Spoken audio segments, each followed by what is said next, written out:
yang saya tidak suka. Tapi apa boleh buat? Sudah sifatnya Juma begitu, mau diapain kan? Nggak bisa diapa-apain. Itu hak dia. Terima kasih. Iya Pak. Jadi sekarang mau diskusi apa nih Pak?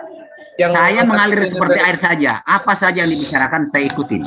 Yang penting buka Alkitab, buka Al-Quran. Oke. Apa aja Bang katanya Bang? Oke, baik. Makasih. Semangat pagi Pak Lamsen. Semoga hari ini kita sehat-sehat selalu. Semoga Pak Heko, Pak Martin, Pak Lamsen, ya sesama orang Makassar, janganlah kita marah-marahan satu sama lain. Jadi Al-Quran ketika menceritakan tentang apa yang terjadi di masa lampau, Al-Quran itu dituliskan, dihafalkan, tidak dari hasil buah catatan hasil penyelidikan, Pak.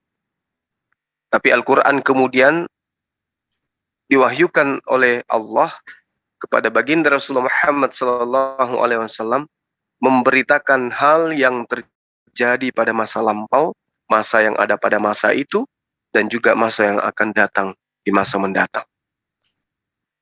Sehingga ketika Al-Quran itu diwahyukan oleh Allah, kalau di dalamnya termaktub pengajaran yang memuat tentang keadaan umat masa lampau, itu tidak boleh disalah-salahkan. Nah, yang menjadi buah pikiran orang-orang yang kemudian gemar berpikir adalah dari mana kemudian Rasulullah Muhammad SAW itu tahu satu aja tentang nama yang bernama Musa. Ini contoh. Satu nama ini aja.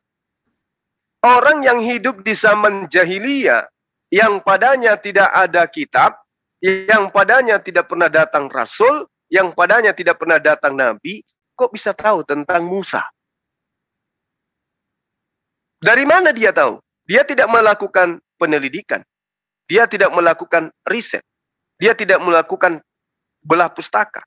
Dia tidak melakukan pengumpulan data. Dia tidak melakukan sekolah. Dia tidak pernah ke Romawi. Dia tidak pernah ke Yunani. Dia tidak pernah ke Yerusalem belajar tentang Musa. Kalau kemudian Lukas, Markus, Matius, Yohanes, Paulus berbicara mengenai Yesus, wajar, sesaman. Tinggal di tempat yang sama. Tapi baginda Rasulullah Muhammad SAW dari mana tahu tentang Musa? Waalaikumsalam. Waalaikumsalam. Maaf, bang, pulang Bapak di sebelah apa? Banget dari jam 9. Nah, ini yang saya minta untuk diterangkan, atau ada data yang mungkin Pak Lamsen bawa. Baginda Rasulullah Muhammad SAW itu tahu tentang Nabi Musa dari seorang pengajar, dari seorang guru, dari seorang rabi, dari sekolah, ya, di mana dia pernah sekolah dan seterusnya. Data ini yang ingin saya minta. Mungkin penolakan Bapak Lamsen terhadap Al-Quran dikarenakan ada pengetahuan Bapak yang saya belum tahu tentang Al-Quran. Satu nama ini aja dulu. Nabi Musa alaihissalam diketahui dan disampaikan oleh baginda Rasulullah Muhammad SAW. Dia adalah sosok Nabi yang diutus kepada Bani Israel. Dari mana baginda Rasulullah Muhammad SAW itu tahu? Dia tidak sekolah, dia buta huruf, dia ummi, hidup di tengah orang-orang jahiliyah. Dia tidak terpelajar, dia tidak pernah baca kitab, dia tidak pernah. Ya, pokoknya dia hidup di zaman patrah. Zaman di mana tidak datang kenabian, tidak datang kerasulan, dan tidak ada padanya kitab suci.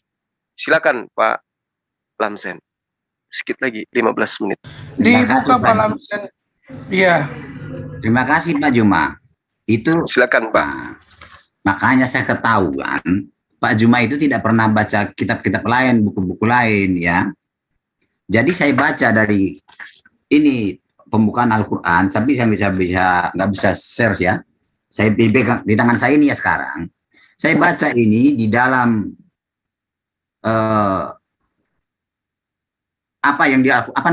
Al-Quran ini ada di situ bacaan yang banyak, sejarah-sejarah Muhammad ada, Semua ada di sini. Saya pernah baca di situ, si Muhammad dan istrinya itu punya keluarga, Waraqah bin Naufal. Ya. Orang itu pasti ketemu dengan Waraqah bin Naufal. Jadi bukan tidak mustahil ya, tidak mustahil Muhammad pernah mendengarkan sejarah-sejarah Musa, pokoknya nabi-nabi pada zaman dulu kala dari kitab-kitab Nasrani. Kamu bilang bukan Kristen ya, tapi saya lihat dari kitab Nasrani ini katanya ada Musa. Jadi saya yakin dan percaya bahwa Muhammad itu menerima informasi dari orang-orang Kristen yang ada di negerinya. Terima kasih. Makanya harus perbanyak membaca informasi-informasi dari buku-buku lain, buku-buku Islam sendiri. Terima kasih. Oke. Jadi kita belum menerima jawaban yang pasti di dalam pengajaran Pak Lamsen, penolakannya terhadap Al-Quran, selain daripada perkiraan bahwa baginda Rasulullah Muhammad SAW itu bertemu dengan salah satu imam atau rabi Yahudi, ya, yaitu siapa tadi? Waraqah bin Naufal. Itu kan pamannya si istrinya. Iya. Sementara apa yang diceritakan oleh Al-Quran, baginda Rasulullah Muhammad SAW itu mengemukakan tentang Nabi Musa alaihissalam, dan tidak ada literasi yang menceritakan bahwa Rasulullah belajar kepada Waraqah. Saya katakan bahwa baginda Rasulullah Muhammad SAW hanya sekali bertemu Waraqah. Pertemuannya pun bukan sehari, bukan sejam. Sementara apa yang diterangkan Al-Quran, apa yang diceritakan Rasulullah Muhammad SAW tentang Nabi Musa, itu ruang lingkupnya kurang lebih 22 tahun. Waraqah, Rasulullah belum menerima wahyu, keburu meninggal. Lalu dari mana dia tahu tentang Nabi Musa alaihissalam? Contoh misalnya, ketika Nabi Musa alaihissalam itu berhadapan dengan kaum Fir'aun. Qalal mala'u min qaumi Fir'aun inna hadha lasakhirun alim. Dari mana beliau tahu pernyataan-pernyataan kayak begini? Kalau Anda mengatakan dia pernah bertemu Waraqah sekali doang. Sudah Pak Juma? Silakan. Terima kasih banyak. Ya. Jadi di sini kan kita hanya duga-dugaan. Pak Juma juga mengadakan duga-dugaan. Dugaan saya Pak Juma, tidak mungkin istrinya itu langsung mengajak Muhammad ke rumah pamannya tanpa pernah bertemu dengan Waraqah bin Naufal. Mana bisa? Sekompak itu. Nggak bisa. Pasti sudah sering ketemu. Nggak usah dulu Waraqah bin Naufal.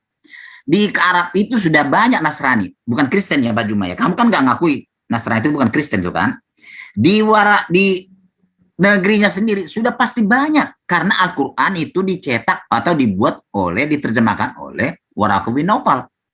Al-Quran begitu banyak, Taurat dan Injil begitu banyak berserakan di Arab sana. Masa si Muhammad tidak pernah mendengarkan orang-orang Nasrani bercerita tentang agamanya. Sedangkan Nasrani itu adalah agama Syiar.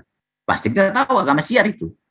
Ya, jadi Pak Juma, itu kan dugaanmu. Dugaan saya seperti ini. Jadi dugaan dengan dugaan saya tidak tahu siapa yang benar. Saya tidak menyalah-nyalahkan ya. Cuma Juma ini mengatakan dari mana dia tahu? Dari mana dia tahu?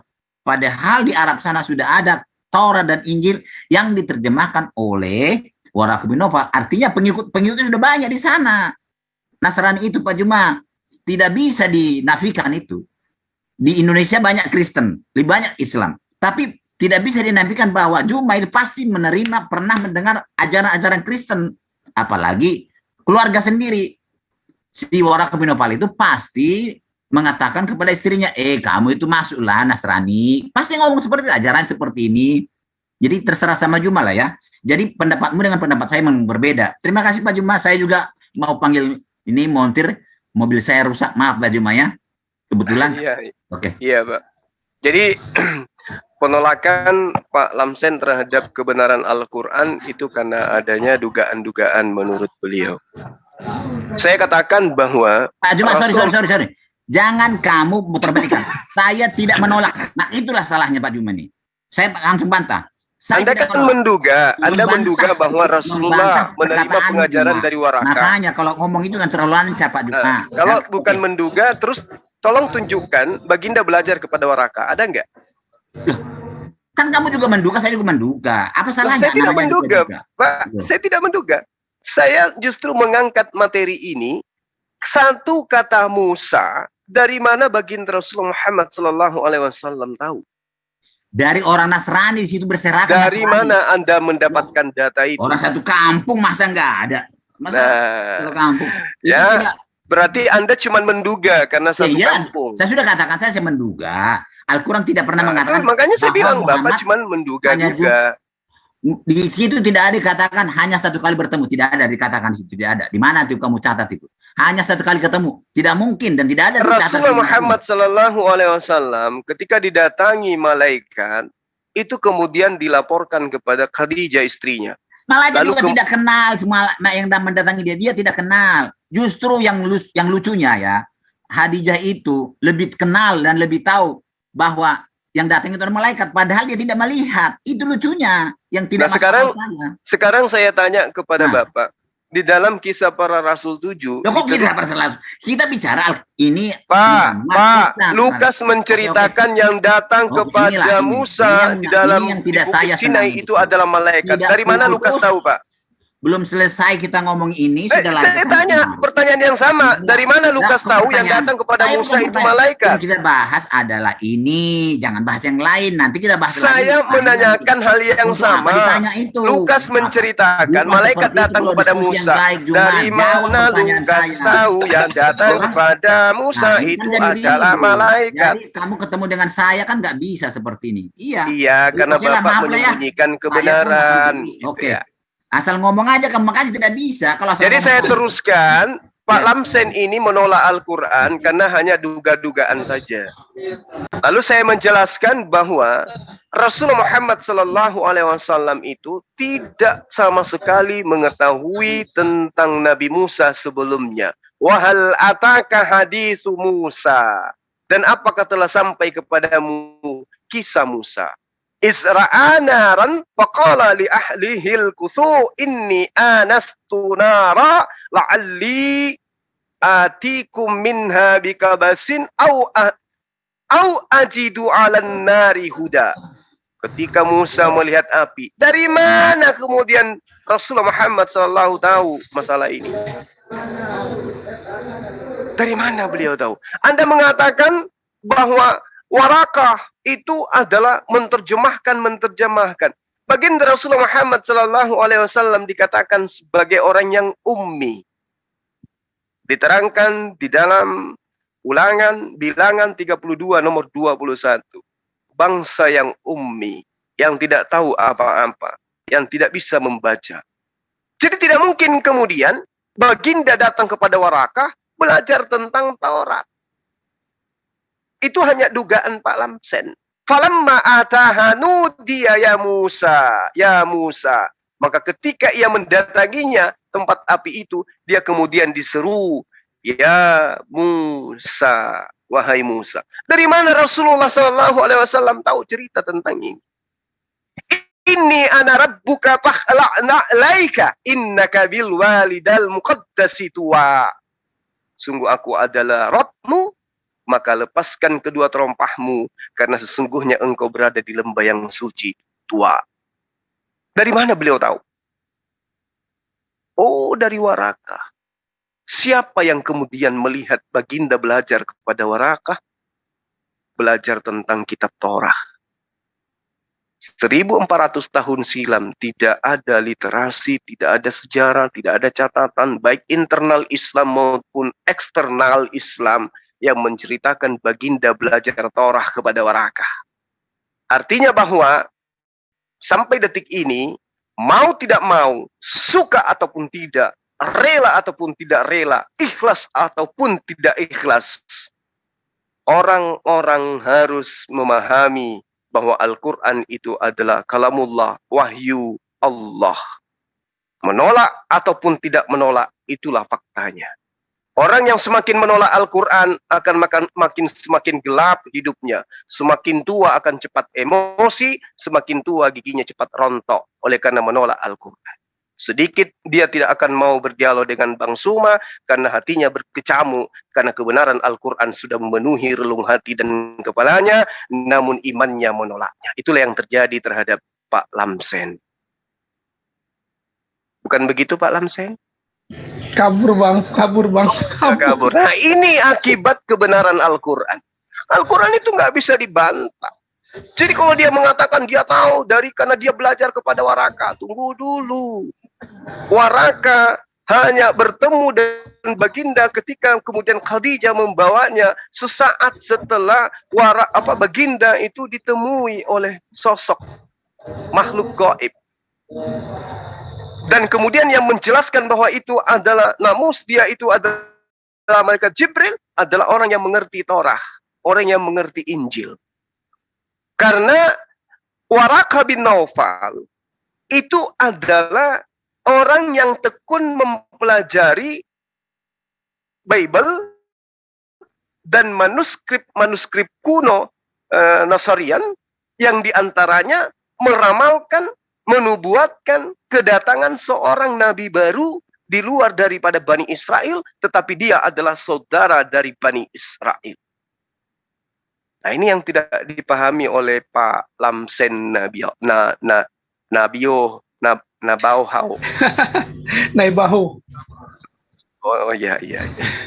Saya kira begitu para sahabat, ya teman-teman yang baru live, semoga kiranya materi ini singkat, sederhana, tetapi ini pembuktian tidak ada orang yang mampu menolak kebenaran Al-Quran yang dibarengi dengan data-data, melainkan hanya penolakan berdasarkan terhadap kekufuran. Mereka tidak mau melembutkan hatinya, membuka hatinya untuk menerima kebenaran Al-Quranul Karim.